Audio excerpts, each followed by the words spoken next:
The radio show is Tales of Tomorrow, and this episode is called The Other Now. And I hope you enjoy it. I thought it was kind of predictable, but fun to listen to anyway. So I would love to hear your opinion in the comments. Did you see it coming at the ending, or did you think there would be something sinister? Oh, I didn't mean to give a spoiler. Is it sinister?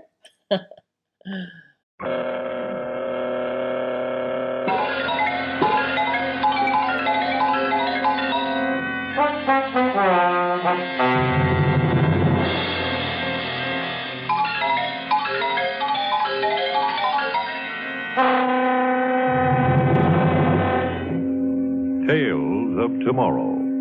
Tales beyond human imagination until they happen.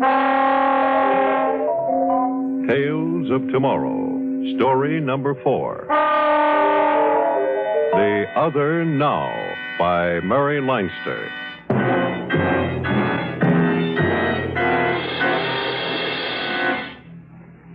This is your host, Omentor, saying hello for ABC.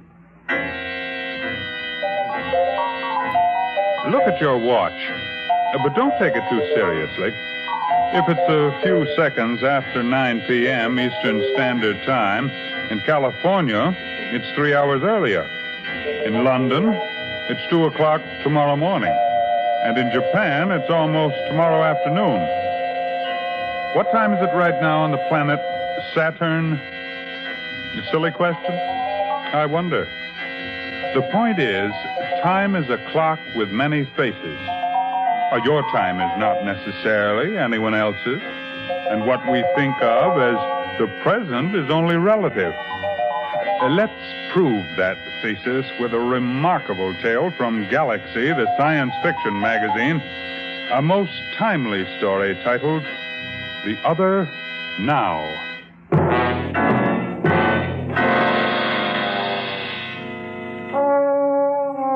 My name is Hal Haynes. I was Jimmy Patterson's best friend, which is why he dared tell me the story you are about to hear. I'm speaking into a recording machine, the tape to be played back only after my death, for reasons that'll become obvious as you listen. First, you've got to understand that Jimmy and Jane Patterson loved each other like no two other people I ever met. That's important to the story. It all began about a year after their marriage. They'd been to a party at my apartment and started home about 2 in the morning. Darling. Nothing. Well, what's so funny? You. The way you always stick out your jaw when you're behind the wheel. It's kind of cute. Now, I resent that. A man is attractive, handsome, virile, compelling, but never cute. Darling, you're all those things. And cute. Jimmy, that truck in front of us, what's that long pole sticking out behind it? Looks like a steel girder. Yeah, that's what it is. See the red flag? Pass that truck, please. What's the matter, huh? I don't like driving behind that thing. It makes me nervous. All right, here we go. Jane, brace yourself. What? The truck's stopping short. Air brakes. Jimmy, I know I can't stop.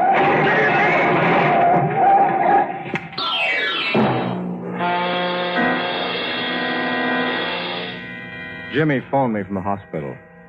When I got there, the doctors told me about Jane. Death had been mercifully swift. Jimmy was sitting on a bench in one of the corridors, his face buried in his hands.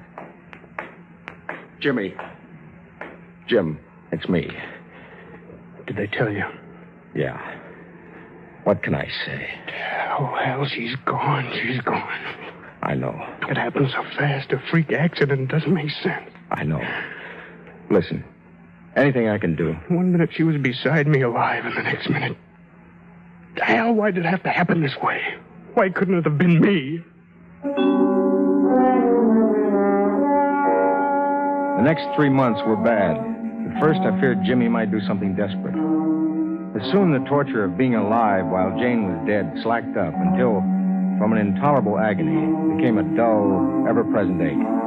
The worst moment was coming home from work to the empty apartment. So Jimmy arranged always to have the cleaning woman there. It was better than nothing. On the night the thing really began, Jimmy came home from work with the usual hopeless ache in his heart. Putting the key in the lock, he thought, if only Jane were there to meet him. If only by some miracle. But there were no miracles, he knew that.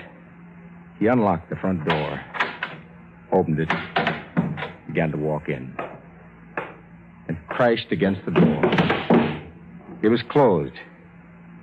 He just opened it, but it was closed. Jimmy's first impression was that his brain was playing tricks on him. Had he really opened that door? It seemed to him that he had, but in his confused state of mind, he couldn't be absolutely sure. He unlocked the door again. Or was it again? Opened it and walked into the apartment. The cleaning woman, Mrs. Mooney, was in the living room. Hello, Mrs. Mooney. Oh, Mr. Patterson. How do you feel today, sir? Fine, thanks. You didn't sleep again last night, sir. Of course I did. When I came in this afternoon, the bed was still made up, just as I'd left it yesterday. I fell asleep in the armchair. Please stop checking on me, Mrs. Mooney. I don't want you to think of it that way, Mr. Patterson. But you haven't been yourself since the Mrs. Well, what I mean is, I'm worried about you. There's nothing to worry about. Anyone phone while you've been here? Mr. Haynes called. What did he want? Said he hadn't heard from you for a couple of days. Want you to call him back, sir. Thanks, I'll do that. Anything else? Yes. I found this carton of cigarettes in the missus' desk. Those are Jane's. Yes, sir. Must have overlooked them when I cleaned out the desk. What should I... Throw them out. Oh, no. No, just a second. Put them back in the desk. All right, sir. Before you do that, Mrs. Mooney, there's something when I ask you. Did you hear me come in just now? Yes, sir. Well, did you notice if I opened the front door once or twice? Why would you open the door twice, sir? I don't know if I did. That's what I'm trying to find out. Did you hear the door open twice? I really couldn't say, Mr. Patterson. Oh, think back. Try to remember. Well, you did open it twice, sir. Are you sure? I think so, but maybe I just imagined it. You don't look so good, Mr. Patterson. You ought to take a nap before dinner. I'm all right. No, you aren't. I think... Please, Mrs. Mooney, stop fussing over me. Just leave me alone.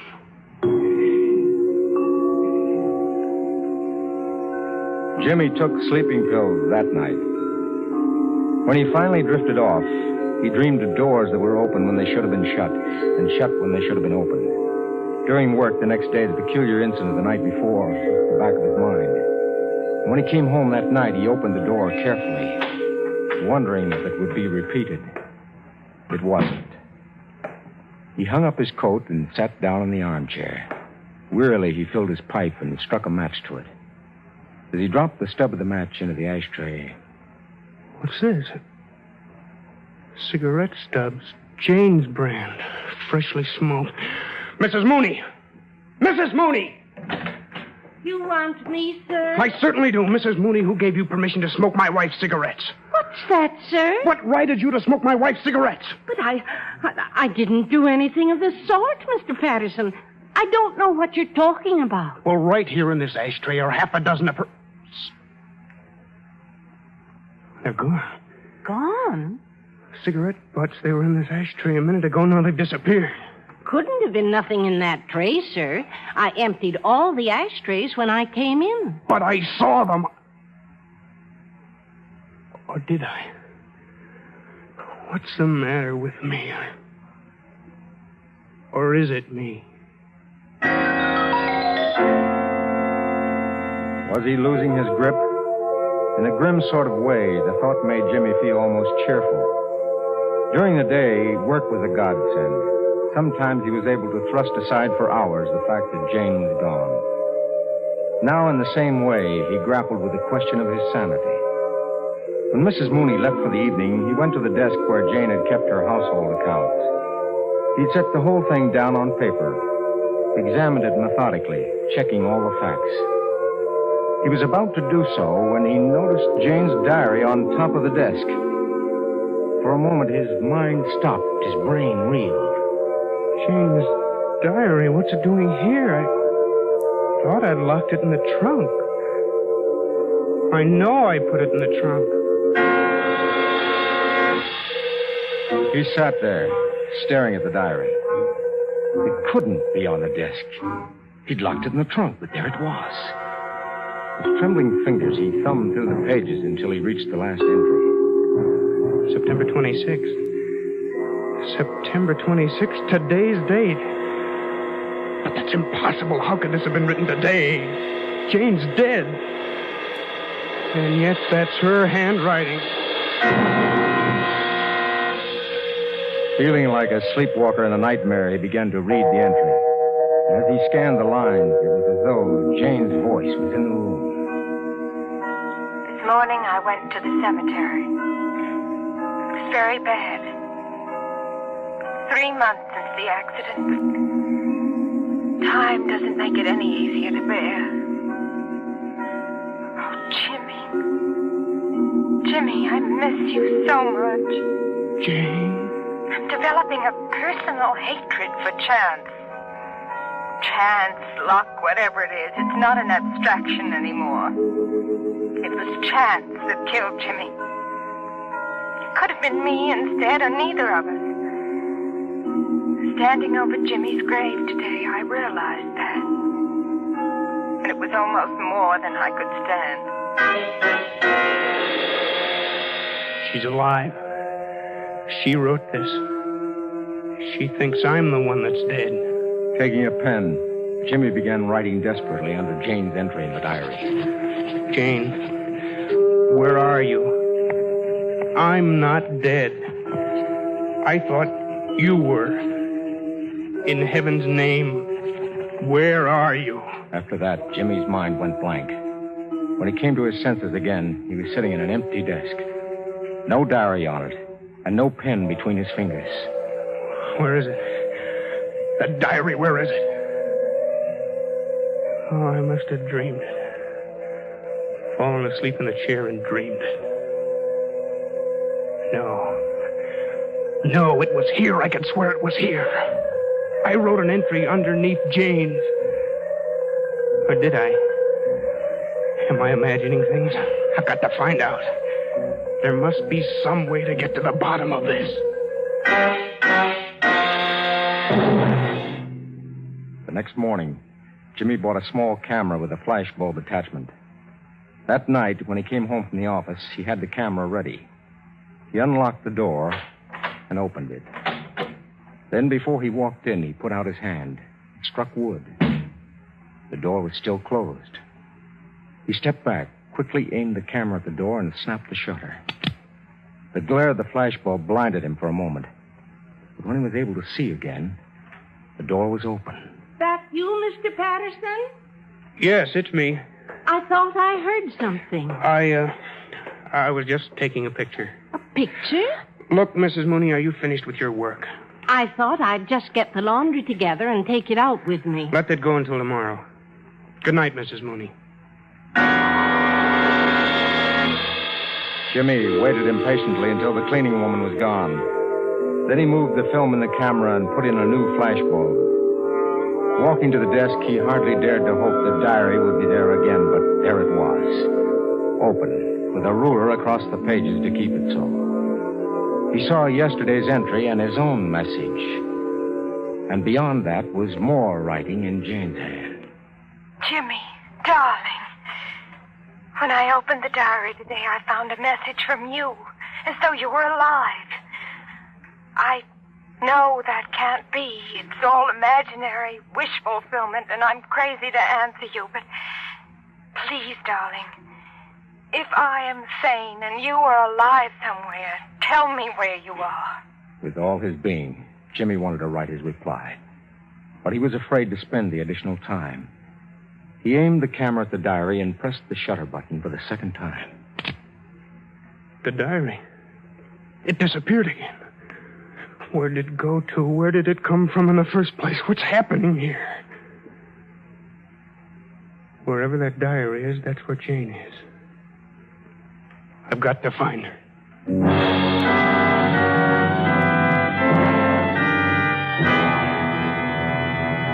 That's the story Jimmy told me.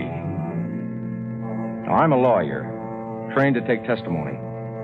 I mention the fact because I want it understood that I have not colored the story in any way. I've told it exactly as Jimmy told it to me, flatly and baldly, without any attempt to make it sound reasonable. As Jimmy said... Well, that's it, Hal. That's exactly how it all happened. But look here, it's impossible. I don't blame you for feeling that way about it. I'd say the same thing.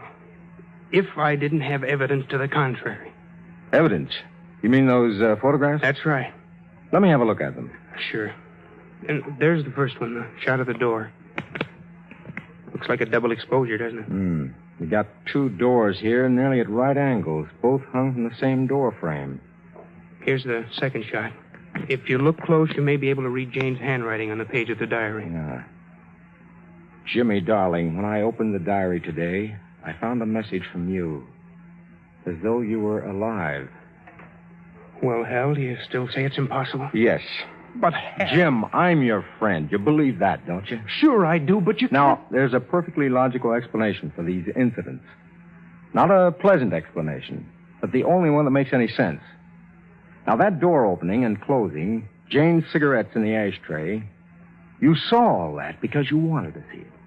You made it up, not consciously, but out of your desperation. Now, you had to believe that somehow, somewhere, Jane is still alive. I do believe that, Hal. But, man, can't you see you're kidding yourself? If so, how do you explain the photograph of that door? Trick photography. You covered half the film and exposed with the door closed. Then you exposed the other half of the film with the door open. Maybe an expert photographer could do that, but I never even owned a camera until yesterday. Look, you followed directions when you took those shots, didn't you? Yes. Well, then you must have been following directions when you took that trick shot of the door. Okay. But how do you explain the second photograph? The one with Jane's handwriting. Now, you were Jane's lawyer. You'd recognize her handwriting, wouldn't you? I suppose so. Look at that photograph. Isn't that Jane's handwriting? Looks like hers, but it could be a forgery. Forgery? But who would want to forge? You would, Jim. That's right. Now, I had a client once, a girl. She accused a man of beating her up. She was absolutely sincere. She really believed it.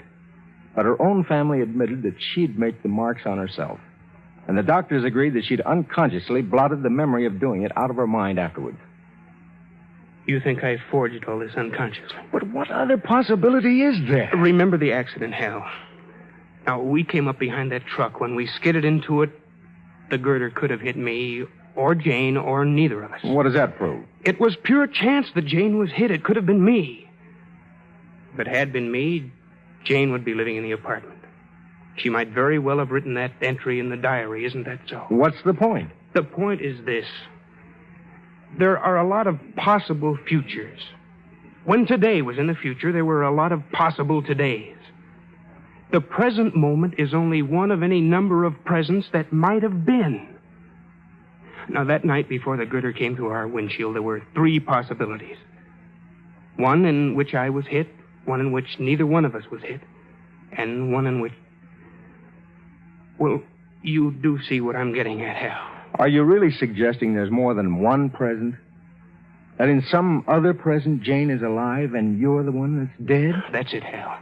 Some other dimension in time or space through which Jane and I had managed to communicate. But how? Well, it's beyond me, but there must be some scientific explanation. Oh, Jim, you aren't serious. Why not? Before the atomic bomb exploded, all reasonable people said atomic energy was preposterous. Every new discovery, every new step forward is preposterous. Until it happens.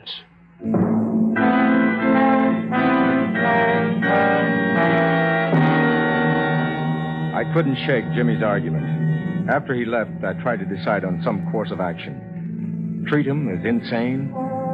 But he was my friend. And besides, his delusion wasn't dangerous, not even to himself. I decided to wait for developments. One evening, about a week later, Jimmy and I had dinner together. He seemed to be in good spirits. He looked over the menu. What are you going to order, Hal? Steak. Me too. Well, what's new, Counselor? Well, I was about to ask you that. Have you had any more communication with Jane? Oh, sure, we write each other notes every night. And by the way, I was right, Hal. Jane agrees there is more than one present. Now, in the present I exist in, Jane was killed. But in her present, I'm the one that's dead. Oh, look, let's not get into that again. Well, I don't mind talking about it. Now that I know Jane's alive, life is bearable. Matter of fact, there's only one drawback. Only one drawback, huh? What's that? Well, now that Jane and I have found each other, we'd like to get together. Someday we hope to be able to bridge that gap. Isn't that rather far-fetched? No. Now, sometimes when Jane and I are writing notes to each other, both of us can feel the barrier between us wearing thin. Once it seemed to me that we actually touched hands, but I wasn't sure. Jim. Oh, Jim. What's the matter? Oh, nothing. Go on with what you were saying.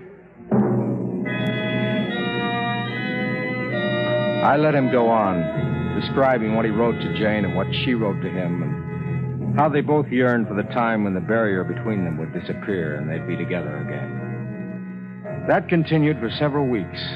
Then one night, as we were sitting in the park... Hal, remember what I told you about the barrier wearing thin? Sure, yeah. Well, Jane and I were pretty close now. I'm almost certain I saw her in the living room last night. Jimmy. She disappeared before I could get to her.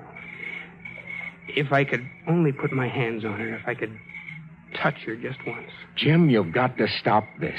What? Do something about these hallucinations. Hold on, Hal. Don't you see they're progressive? It started with seeing notes and cigarette butts, and now you're seeing people. You trying to tell me I'm losing my mind? No, but I think you ought to have a talk with a psychiatrist. With the proper treatment, those hallucinations would disappear. But if you don't get help, I don't need any help. There's nothing wrong with me. My contacts with Jane are not hallucinations, and I can prove it. How? Look, Hal, didn't you have a near accident on the parkway last night? Didn't a car coming around a curve on the wrong side of the road almost smash head-on into you? Wait. Yes, it did. I almost went into the ditch trying to get away from it. How did you know that? Jane told me. Jane? She said that in her time channel, a crash killed Tony Shields. You mean Tony Shields was the driver of that other car? That's what Jane says. But it's impossible. There, Jane doesn't lie, Al. Why don't you check with Tony?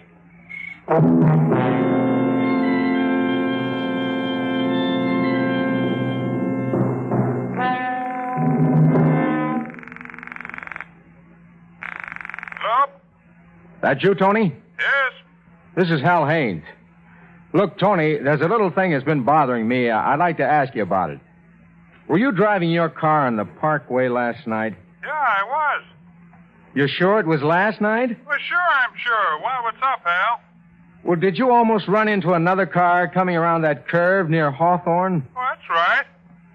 Oh, say, Hal, how'd you know that? Hal, are you still on the line? Did you hear me? Yeah. Yeah, I heard you. I was the driver of the other car, Tony. Well, I'll be hanged. Talk about a small world. Say, Hal, I owe you an apology. I was on the wrong side of the road. Must have scared you half to death.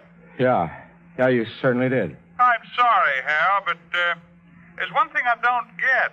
It was pretty dark last night. How'd you recognize me? Well, I wasn't quite sure. That's why I phoned.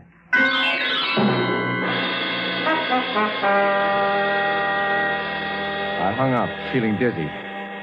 Jane had told the truth. But Jane was dead. But if she was dead, how could she know about Tony Shields and what happened on the parkway?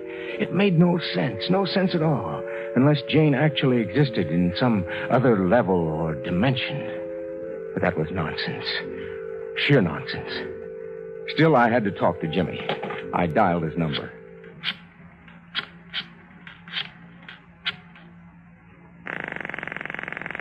The phone rang a number of times. I was about to give up when... Hello? Jim, this is Hal. I got to talk to you. Not now. I'm very busy. But this is important. I just spoke to Tony. Please, Hal, hang up. All right, I'm coming over to your place. No, you can't do that. I don't want you here now. Hal, Jane and I are very close. The barrier's getting thin, paper thin. We've touched each other again. When did this happen? Just now, before you phoned. We're hoping and praying that the time barrier is about to break. But it can't. What would happen if you turned up where she is, or if she turned up here? I don't know, but we'd be together, and that's all we care about. Oh, but Jim, listen to me. Up. She's here. What? She's come through the barrier. Here in this room. I see her. Jane, is it really you? Who else would it be? Hello, darling. Jane. Jimmy. Jimmy! He'd hung up on me. I dialed his number again. The phone rang and rang. No answer. I gave up and tried to figure it out. That woman's voice I heard over the phone, and I actually heard it. Was it Jane? Or was I becoming affected myself? I had to know. I went to Jimmy's apartment. I rang the bell. It kept ringing and ringing. No one answered. I tried to open the front door. It was locked. The back door was locked, too. The windows were shuttered. There was no way to get in. I tried to phone Jimmy the next morning. No answer. I called his office at noon. He hadn't been there.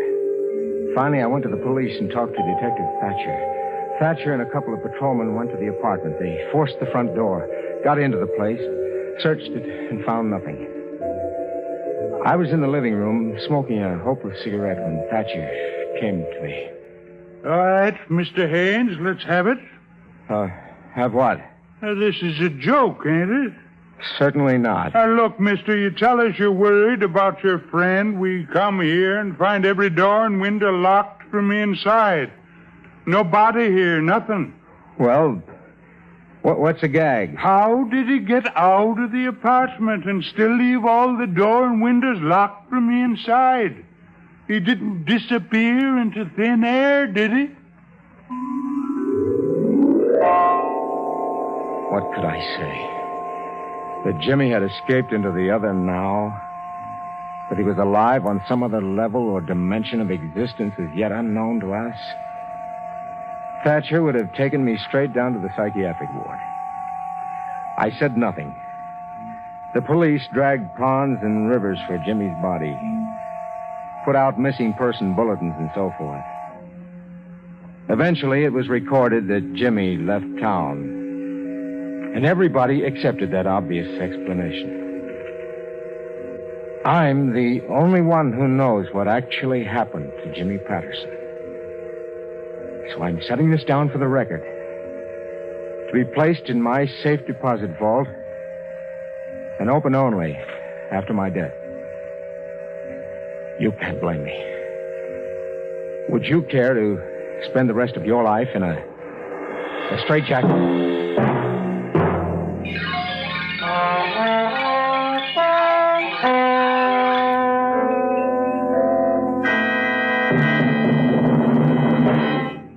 That's it. The Other Now by Murray Leinster.